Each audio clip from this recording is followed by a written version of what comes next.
Anong kailangan kong gawin upang malaman mo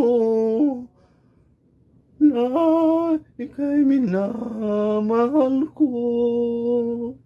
Sumpa ko sa sarili, hindi na. Nalimot na ko sa lyrics.